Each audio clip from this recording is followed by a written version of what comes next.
Huge upset, absolutely huge upset here at the Olympics. And I'm going to go over, because of a little bit of demand as well from people saying, can you keep us updated on the Olympics? And unfortunately, here in the UK, for some reason, they only want to see UK athletes perform. So to try and get the tennis on is just a nightmare. And I need to find out how other people are doing it, because I know whether it's on Discovery Plus, whether it's a subscription paid platform. We've got BBC here, but they just don't seem to be showing a lot of tennis at the moment. I guess as the tournament wears on, they will be showing more of it. But obviously, the biggest news coming out from here, well, there are some matches still going on, as you can see, Pliskova and Georgie. It looks like Georgie's actually going to take that, which will be, yeah. Although I say Kay Pliskova, is that Kay Pliskova Karolina Pliskova, or is it her sister? I think it's Karolina Pliskova, because I don't think her sister's there. So that's going to be a big upset. But the biggest upset of all is Osaka and Vondrousova. Oh my gosh. So the home favourite, obviously Osaka, one of the best players in the world, the number 2 seed in probably one of the favourites after Barty, crashed out in the first round, which was a massive shock as well. And she falls to Vondrousova in straight sets and a pretty big thrashing, 6-1, 6-4. And look, a bit of rustiness, maybe. She obviously won't be particularly happy with that, but I think it'll be interesting to see how she now fares at the US Open on the hards as well. She will be one of the favourites going into that, considering she is such a hard court specialist for the most part. But this is a big shock. Vondrousova is a good player, of course, but you would expect Osaka to get through that. But Dosa carries on her fantastic form, beating Podoroska. And in fact, if I'm not mistaken, she beats Swiatek in the second round, 6-3, 7-6. That's a really impressive win for her. Kvitova fell in the second round, which is a big upset as well. Obviously, Sabalenka, you can see here, falling 6-4, 3-6, 7-6. So a lot of the big seeds are falling, and it's opening up. And to be fair, we'll go on to the men's in a second. Obviously, in the men's, it hasn't been as open, but I'll tell you what, I wouldn't be surprised if it happens soon.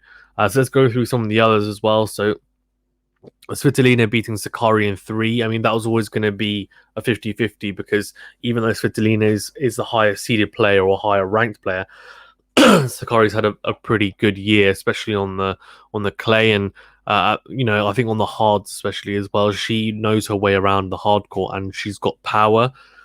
Svitolina, I think, can be hot and cold, so she'll be happy Svitolina to get through that. Sakkari will be disappointed, I think, because she would have thought this is an opportunity to get through.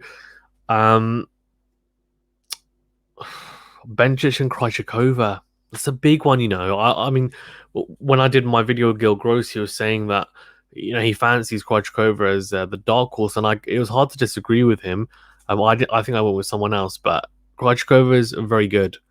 She has a very accomplished game, obviously a double specialist, and then now transferred or transitioned even into the singles.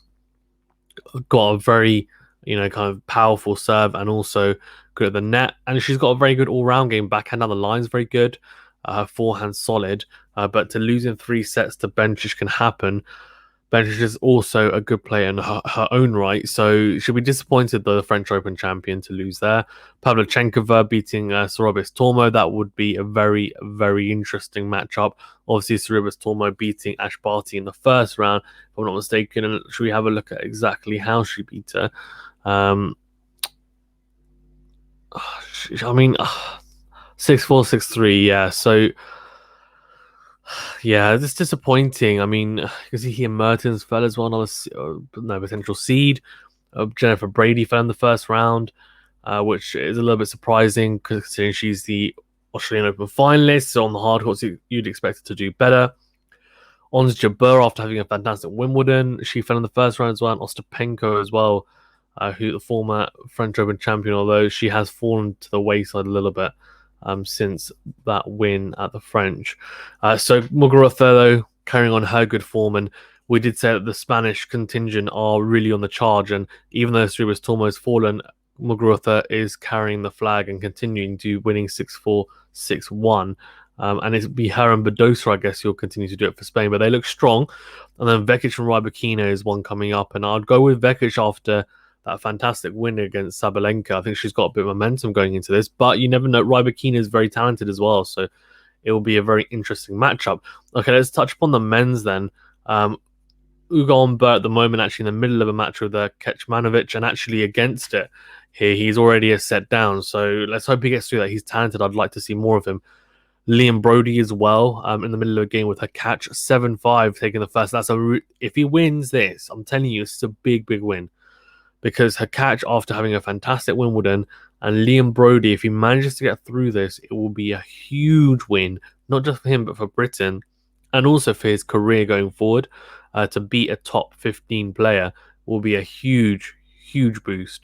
But let's see if he can do it. He's taken the first set, which is a good sign, and it's still on serve. Ivashka and Kukushkin, 7-6 Kukushkin taking that first set. I'd probably just edge Kukushkin there.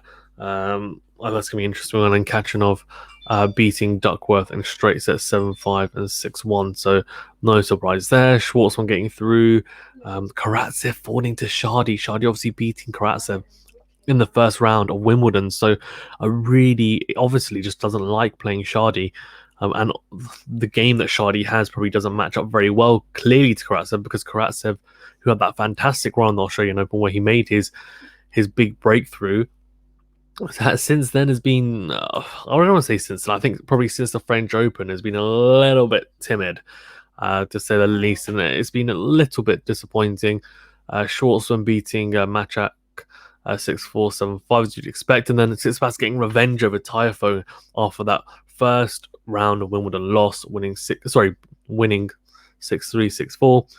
Kupfer, 6-3, 6-love, beating Purcell, who was the replacement for Andy Murray and actually beat FAA. So the men's, you can see, is still on the second round, and the women's are now starting their third round matches, which is interesting. I don't know why. Djokovic obviously won yesterday, 6-4, 6-3, and Carreño Busta beating Cilic in a very, very, very competitive match, 5-7, 6-4, 6-4. Then Medvedev cruise against Nadal, 6-2, 6-1. Fognini winning 6-4, 7-6 against Gerasimov. Good win for him. David Fokina, who will face Djokovic first, won 6-4, 6-7, 6-3. So let's see.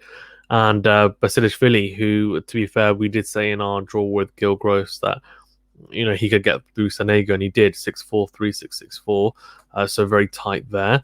And we've also got Zverev, who's continuing his good form, and can he just not get the yips on the serve? He can blow people away in best of three.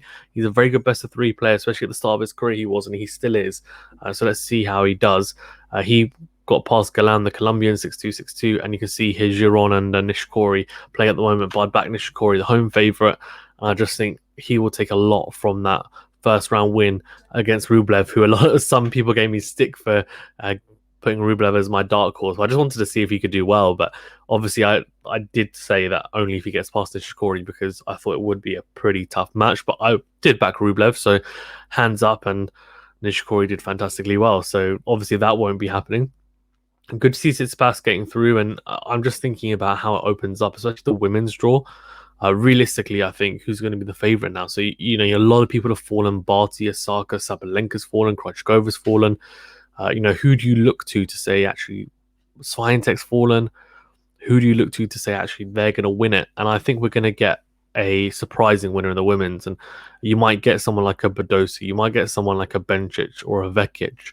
I wouldn't be super surprised if someone like Muguruza won, or I would be surprised if Svitolina won, to be fair. But let's see. And in the men's, obviously, it's still Novak Djokovic is going strong. So let's see how that one goes. But yeah, really, really interesting stuff. And I cannot wait, to be honest with you, for the rest of the rounds. And hopefully we get more coverage here in the UK, so I can actually do some live streaming as well. I've seen some other channels doing live streaming. I'm not sure how they're doing it. And I need to... I'm trying to get information from people, because I have absolutely no idea after doing my own research how people are doing it. But hopefully I can get on board. But yeah, just a disclaimer, I guess, if we don't do any for the first few rounds, we will of course be doing some for the latter parts as well. And of course we'll be doing videos like this, and also roundups as well after the Olympics are done. So do keep an eye out for that. And of course we'll be doing extensive preview and also coverage for the US Open, and also probably some of the tournaments beforehand, because you guys know what I'm like. I'm a Rafa supporter, but I am also just a supporter of good tennis. So even if he's not playing in the tournament, I will be covering it, as I have done throughout, like Wimbledon, and extensively, because I just love tennis. I'm a tennis fan above all else. Okay, thank you very much, guys, for watching. Please remember to smash the like button. It really does help the channel to grow. We've hit our goal of 1K subscribers. We're on the way to 2K subscribers. Please do assist in any way that you can. Liking the video really helps get this video out there to other people. Also subscribing as well, of course, is a big help. So please do subscribe if you haven't already, and click the notification bell as well to get alerted to all the new videos. On top of that, share the videos. You know, if you think there's anyone that might be interested in the tennis content on this channel, share it with them. Share it on blogs, on pages, etc. that you think, oh, actually these people will be interested in it, because again, that really does help, and every little genuinely does help, as Tesco says. I've stolen their slogan. Okay, thank you very much, guys, and I'll see you on the next video.